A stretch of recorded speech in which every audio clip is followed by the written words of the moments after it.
Hey guys, welcome to Brian's Man Cave. So, not too long ago, I did a video asking people, or kind of contemplating on what system or console I should think about getting or picking up.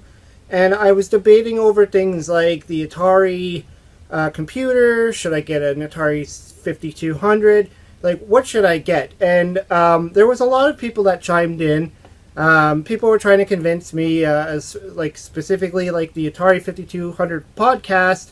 I know they were trying to say, get the Atari 5200. It's a far more superior machine, and they had a lot of reasons why. But I kind of made a decision, and I thought about it, and I decided I wanted to go with the Atari 400.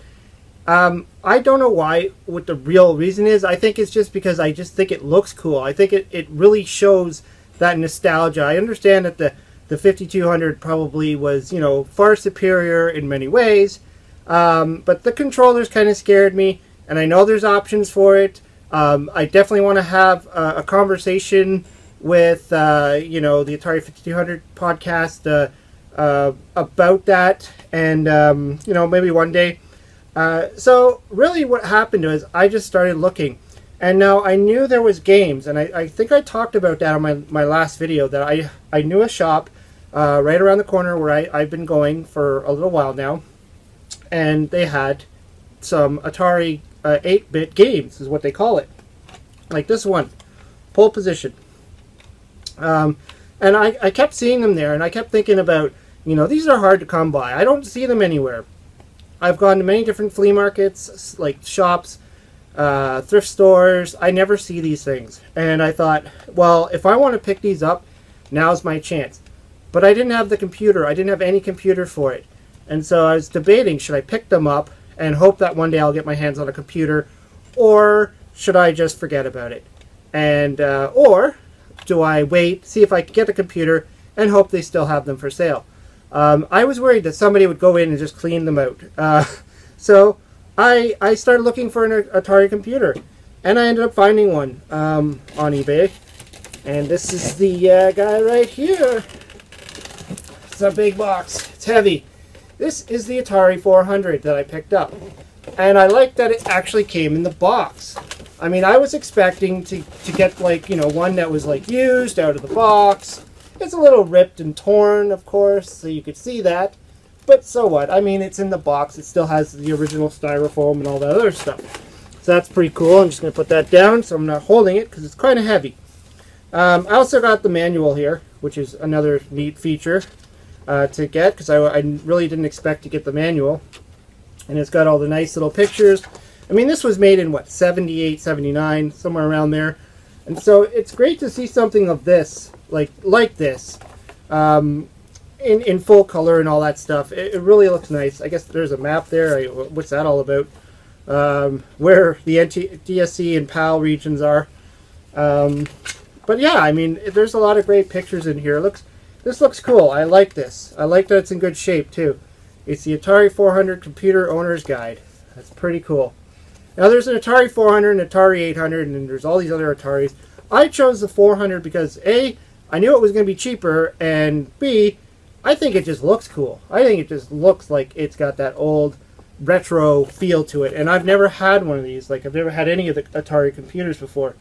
I also ended up getting with this the manual for the recorder, which is like a tape recorder essentially, and the tape recorder. Now, and this is all in the box as well. Now, the seller was honest when he was selling this, saying that the recorder turns on, it powers up, but it doesn't turn the tapes. And he thinks that perhaps there's a problem with the band inside. I don't know. I don't have any tapes anyways. I'm just going to open it up just to see how it looks. Just give it a quick view there. That's the tape recorder there. I don't know. I don't have any tapes anyways. Maybe there's an easy way to fix this. Maybe I can get the parts. I know quite a few people now who are into Atari and can probably help me with that. So I'm not going to focus too much on that right now, because, right now if it doesn't work and I don't have any tapes, well, it's kind of useless to me.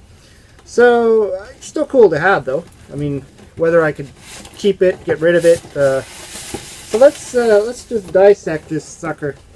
You know, it's too bad that's ripped like that, but what am I going to do? I just took that part off, put that down nice and gently. Try not to rip it anymore. I'm going to pick this guy up. I really want to see. I don't know if I'm opening this upside down. I am opening upside down.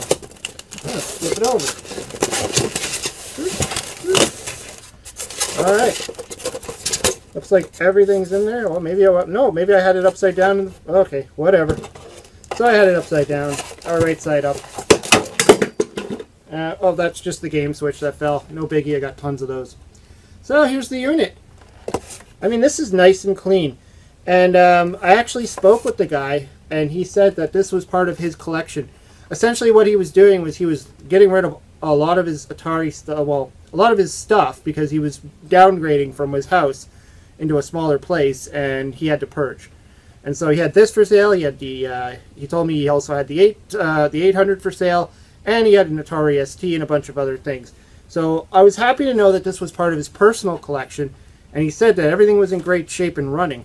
Because you never know. Like, I mean, when you're buying things off eBay, you're often buying things that were found in like a garage sale, or somebody just had it in their, you know, from wherever, and they just put it on eBay to try and make a quick buck. This was not the case. And look at that. There's the basic cartridge inside too. Wasn't expecting there to be a cartridge in there. Let's try and pull that out. Basic computing language. Now I'm assuming you have to have that in there for the basic. It's not built into the system. I guess that's why they did that. It's part of the cart. The thing that I thought was cool about this, and why this sucker is so heavy, and I've watched a few videos on this system, is the aluminum casing around the inside of it. And this had to do with the signal leakage and all the other stuff.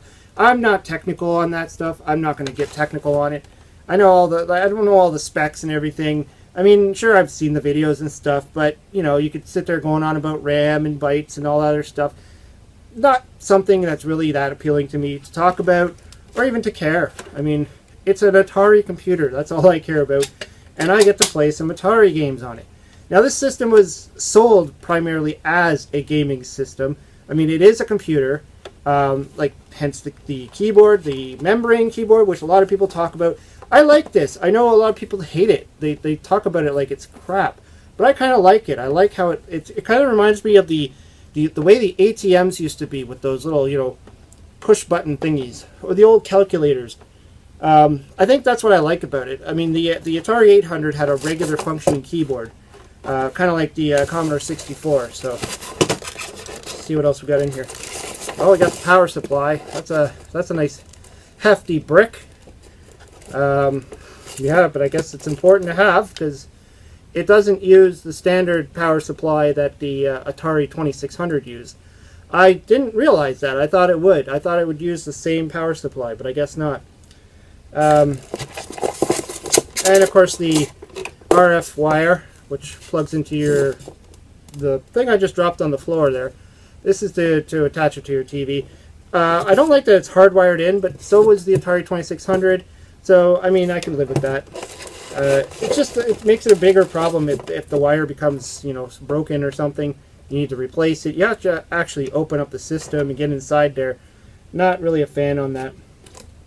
He also had this, which is another adapter, a power adapter. I think this was for the tape deck, though.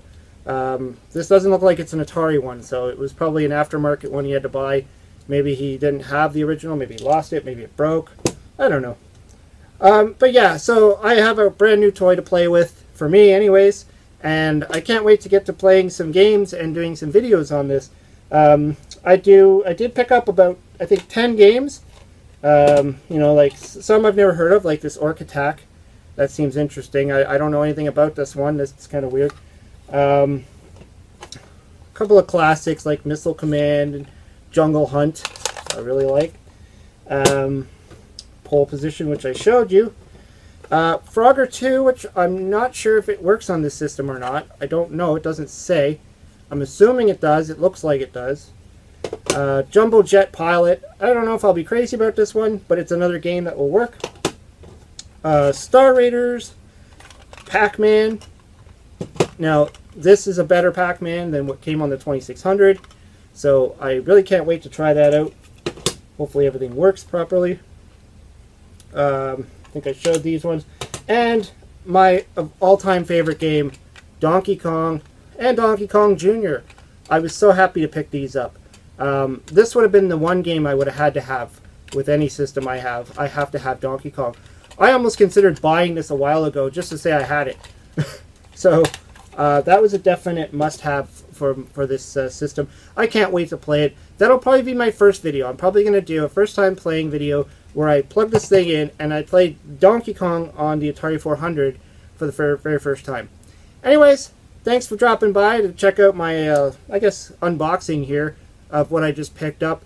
It's exciting. I haven't bought a console in a while, or a computer or anything in a while. And, you know, that last video I did where I was talking about this was kind of where I was building towards, of what I wanted to do, what decision I wanted to make. And, you know, this is just one system. If I want to get the later system, to get the later games, I can still do that. That's not an issue. Whether I'll ever pursue an Atari 5200 remains to be seen. Anyways, hope you liked the video. Let me know what you think of the Atari computer. Do you have one? What do you think of the games? I'm going to be doing some reviews on them, playing them, whatever. So, you know, expect to see those videos coming up in the near future. Drop some comments down below. Thanks for watching. See you later.